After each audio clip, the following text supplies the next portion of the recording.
Last night, Elizabeth Warren came in third place in her own state of Massachusetts. Now, I'm going to go into Elizabeth Warren's impact on Super Tuesday and what her campaign is saying right now, and speculate as to whether she will drop out, and if she drops out, what she'll do. So first, let me show you how Super Tuesday turned out.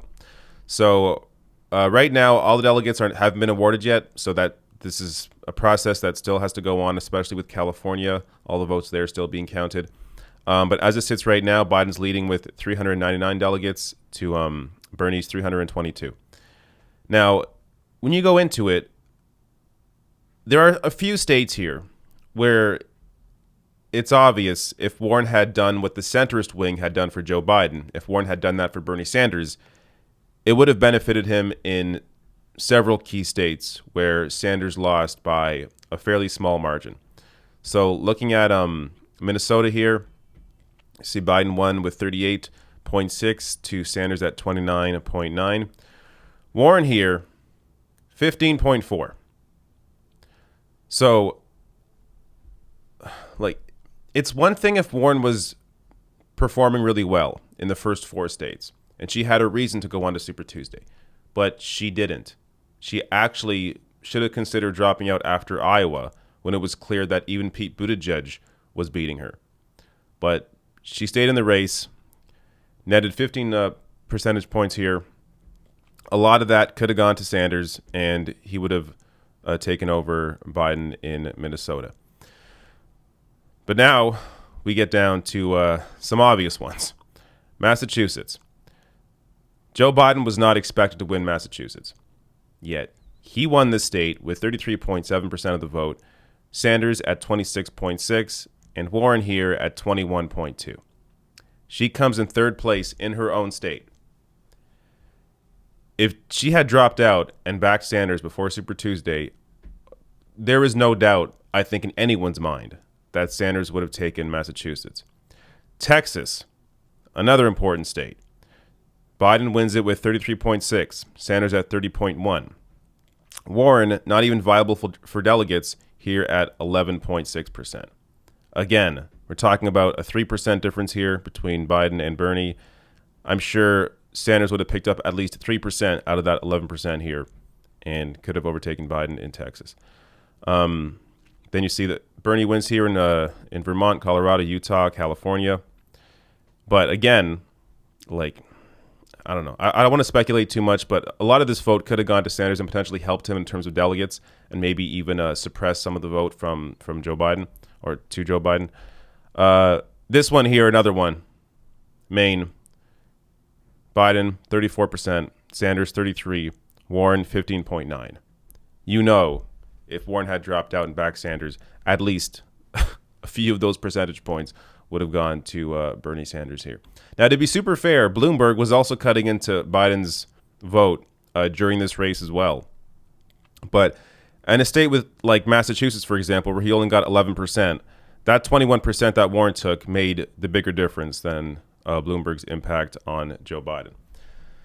Now, also we have to look at where Warren supporters would go to based on the data that we have. So as Polling USA tweets out here, if Warren does drop out, here's the most recent second choice support for Warren voters from Morning Consult. So for at least 40% of Warren voters, according to this poll, would go to Bernie Sanders. 16% would go to Biden, and obviously Buttigieg and Klobuchar are not in the race. So we're talking about a candidate here who has largely tried to run as somebody that is progressive, as someone that is fighting for healthcare, universal healthcare somewhat, even though Warren's plan is now a public option and she's going to fight for Medicare for all 3 years later. A ridiculous plan. But still, her position in this race was supposed to be on, in the Sanders wing of the party. But where is she? What is her path forward now? What is her actual plan?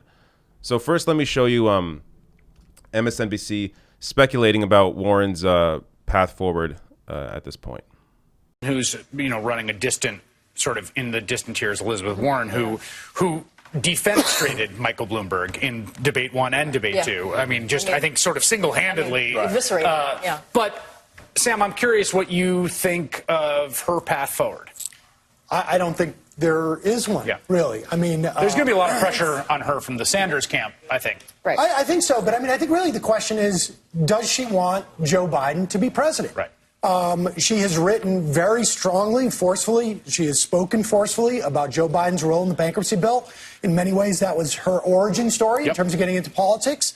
And it is, there's no intervening event between now and next Tuesday, Michigan, where there's going to be 10 other states, I think it is. The next debate is a couple of days later. There can't be an intervening event. She can come out and do what Pete Buttigieg and Amy Klobuchar did for Joe Biden, which is to give her imprimatur and lend her trust. I don't necessarily buy the idea that she prevented him from getting certain votes tonight, but she has a certain credibility, and she can come out and say, Bernie Sanders is a viable candidate, and there's an ideological fight to be had that has been avoided up to this point, I think, within the Democratic primary. When you think about sort of trajectory and slingshot that happened to Joe Biden, obviously, Sanders now coming out of tonight down maybe $60, $70, needs something like that? Because there needs to be a little bit of like the video game hitting the rocket pack. And that is the one thing on the board as a possibility in that respect. So I agree. I tend to agree with what they're saying here when it comes to what Warren's impact on the race could be if she endorsed Bernie Sanders. But at the same time, I'm beginning to wonder if she'll endorse Biden over Sanders. And I think there's almost more of a likelihood that she will. So think back to what she has done. In 2016, she refused to run against Hillary Clinton. For whatever reason, she didn't want to take on the Democratic Party establishment. Then she refused to endorse Bernie Sanders during the primary process when it was a close race. That endorsement would have helped him. Then during this race, she was backing Medicare for all, and then she dropped that to then support a public option. And now, more recently, she has taken on a super PAC after running a campaign saying that all candidates should refuse super PACs. Based on her moves, based on what she has done, based on her inability or her unwillingness to challenge the establishment, I just don't see her now backing Bernie Sanders over a unified corporate wing of the Democratic Party. Elizabeth Warren has never actually wanted to challenge power within her own party. She never has. So why would she start doing that now? Let me show you what her campaign is saying, though. So right after last night's big loss for her, a message went out to her supporters. This is from Shane Goldmacher saying that Warren's message said, quote, "There are 6 more primaries just 1 week away, and we need your help to keep up the momentum." Keep up the momentum. The momentum from what? Coming in 3rd place in your own state? Barely picking up any delegates? So, based on last night, based on this email out to supporters, it appeared, and still appears, that she's going to stay in the race for now. But today, this came out. A Warren aide says she is talking to her team to assess the path forward. So there may be some changes in the coming days to Elizabeth Warren's campaign. But look, I welcome Warren supporters. I think if you actually care about issues like dealing with climate change or a Green New Deal, Medicare for all, higher wages, canceling student debt, canceling medical debt, if you actually care about these various issues, then the Sanders campaign wants you on board. I mean, we want people. This is a people-powered movement. So if you care about these issues, you want to fight for these issues, you want to fight for someone you don't know, join the Sanders campaign. But in terms of Elizabeth Warren, this candidate is not fighting for people and hasn't been fighting for real people for a while. She's pretended to. In some ways, you can say, I mean, let's be honest, she did really good against Michael Bloomberg and definitely helped lead to his complete defeat. Bloomberg's now out of the race. But that shows you even more how big the stakes are. Bloomberg has dropped out and backed Joe Biden. So is Elizabeth Warren going to join Bloomberg, who she considered a threat to the country? Is she going to join Bloomberg now in backing Joe Biden? I really don't know what's going to happen. We can all speculate, but based on her own record, I just see her dropping out and waiting until the convention to endorse. I think for her, that would be the best move for. Let's put it this way.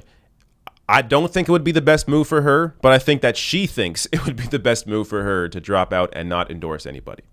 I think the best move for her would be to drop out and back Bernie Sanders, because it will actually return some credibility to her. It'll give her back some of the respect that she lost from this people-powered movement. But the way that she's been acting, her as a politician, the way that Elizabeth Warren thinks, I think she thinks the best thing for her to do is to drop out and just wait. But or stay in the race and continue splitting the vote and hurting Sanders in upcoming states. I mean, that's also a possibility. So who the hell knows where this is going to go? And I also don't want to act like Elizabeth Warren was the only reason Sanders didn't do well last night. No, there definitely needs to be some reassessments within the Sanders campaign about their approach. I think they haven't taken the gloves off. Like, when you're faced with someone like Joe Biden now, who clearly is the person you got to be fighting in this race, you have to take the gloves off. Go back in his history. Like, fight him on every single issue that he has been wrong on, which is practically every single issue. Like, Bernie Sanders and Joe Biden are so different in terms of candidates, in terms of their record, in terms of their fight, in terms of where they're getting their money from, who supports them. Like, you have to be able to make that clear distinction and do so in a way that shows that you have actual fight and will be able to also smash Donald Trump in a general election. So I'm going to do, maybe a separate video on what the Bernie Sanders campaign should think about, but definitely there needs to be some reassessments within that campaign. But Warren's impact also can't be denied. Warren clearly had an impact on Super Tuesday, and at this point, if she wants to retain some sense of credibility or some respect at all, then she has to do the right thing and back the only people-powered movement in the race.